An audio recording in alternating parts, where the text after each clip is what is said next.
ಯಲಹಂಕ ವಾಯುನೆಲೆಯಲ್ಲಿ ಇವತ್ತು ಮತ್ತೆ ನಾಳೆ ಏರ್ ಶೋವನ್ನ ನೋಡೋದಕ್ಕೆ ಸಾರ್ವಜನಿಕರಿಗೆ ಅವಕಾಶ ಇರುವಂತಹ ಹಿನ್ನೆಲೆ ಸಾಕಷ್ಟು ಸಂಖ್ಯೆಯಲ್ಲಿ ಸಾರ್ವಜನಿಕರು ಈಗ ಏರ್ ಶೋಗೆ ಬರ್ತಾ ಇದ್ದಾರೆ. ಇದರ ಎಫೆಕ್ಟ್ ಯಲಹಂಕ ಭಾಗದಲ್ಲಿ ಟ್ರಾಫಿಕ್ ಜಾಮ್ ಉಂಟಾಗಿದೆ. ಅದರ ದೃಶ್ಯಾವಳಿಯನ್ನ ನಮ್ಮ ಕ್ಯಾಮರಾಮನ್ ಸಿದ್ದಪ್ಪಾಜಿ ನಿಮಗೆ ತೋರಿಸ್ತಾ ಹೋಗ್ತಾರೆ. ದೃಶ್ಯದಲ್ಲಿ ನೀವು ಗಮನಿಸ್ತಾ ಇದ್ರೆ ಫ್ಲೈಓವರ್ ನಲ್ಲೂ ಕೂಡ ಟ್ರಾಫಿಕ್, ಫ್ಲೈಓವರ್ ನ ಕೆಳಭಾಗದಲ್ಲೂ ಕೂಡ ಟ್ರಾಫಿಕ್, ಸಾಕಷ್ಟು ಸಂಖ್ಯೆಯಲ್ಲಿ ವಾಹನ ಸವಾರರು ಬರ್ತಾ ಇದ್ದಾರೆ. ತಮ್ಮ ತಮ್ಮ ಕಚೇರಿಗಳಿಗೆ, ತಮ್ಮ ತಮ್ಮ ಕೆಲಸದ ನಿಮಿತ್ತ ಒಂದಷ್ಟು ಜನ ಕೆಲಸ ಮಾಡೋದಕ್ಕೆ ಹೋಗ್ತಾ ಇದ್ರೆ, ಇನ್ನ ಒಂದಷ್ಟು ಜನ ಏರ್ ಶೋವನ್ನ ನೋಡಬೇಕು. ಆ ಒಂದು ಆಗಸದಲ್ಲಿ ಚಿತ್ತಾರವನ್ನು ಮೂಡಿಸುವಂತಹ ಆ ಒಂದು ಸೂರ್ಯ ಕಿರಣ್ನ ಪ್ರದರ್ಶನ ಆಗ್ಲಿ ಅಥವಾ ಬೇರೆ ಬೇರೆ ವಿಮಾನಗಳ ಪ್ರದರ್ಶನ ಆಗ್ಲಿ ಅವೆಲ್ಲವನ್ನ ಕೂಡ ನೋಡಬೇಕು, ಕಣ್ತುಂಬಿಕೊಳ್ಬೇಕು ಅಂತ ಒಂದಷ್ಟು ಜನ ಬರ್ತಾ ಇದ್ರೆ, ಇನ್ನ ಒಂದಷ್ಟು ಜನ ಕೆಲಸದ ನಿಮಿತ್ತ ಆಫೀಸ್ಗೆ ಹೋಗ್ತಾ ಇದ್ದಾರೆ. ಅಂತವರೆಲ್ಲರಿಗೂ ಕೂಡ ಇವತ್ತು ಟ್ರಾಫಿಕ್ ಒಂದು ದೊಡ್ಡ ಟ್ರಬಲ್ ಆಗಿರುವಂತದ್ದು.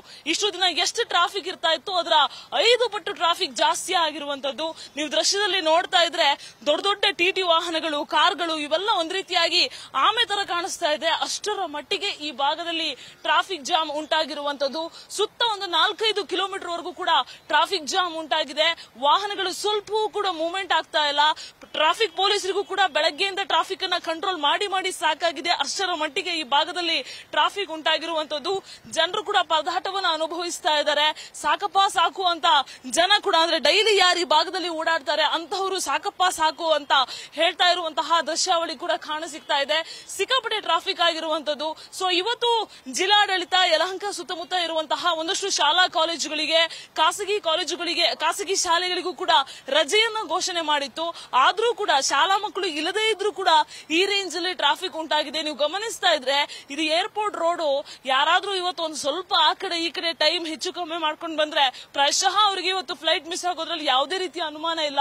ಅಷ್ಟರ ಮಟ್ಟಿಗೆ ಇಲ್ಲಿ ಟ್ರಾಫಿಕ್ ಉಂಟಾಗಿದೆ.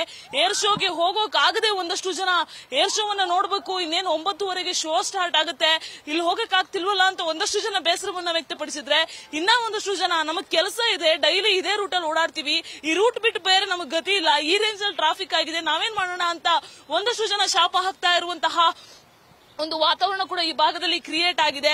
ಯಲಹಂಕ ಅಂದ ತಕ್ಷಣ ಇಲ್ಲಿ ವೈಮಾನಿಕ ಅಂದ್ರೆ ಏನ್ ಏರ್ ಶೋ ಅಂದ ತಕ್ಷಣ ಟ್ರಾಫಿಕ್ ಆಗುವಂತದ್ದು ಕಾಮನ್. ಆದ್ರೆ ಈ 3 ದಿನದ ಟ್ರಾಫಿಕ್ ಏನಿತ್ತು ಅದರ 3 ಪಟ್ಟು ಟ್ರಾಫಿಕ್ ಇವತ್ತು ಮತ್ತೆ ನಾಳೆ ಇದೆ.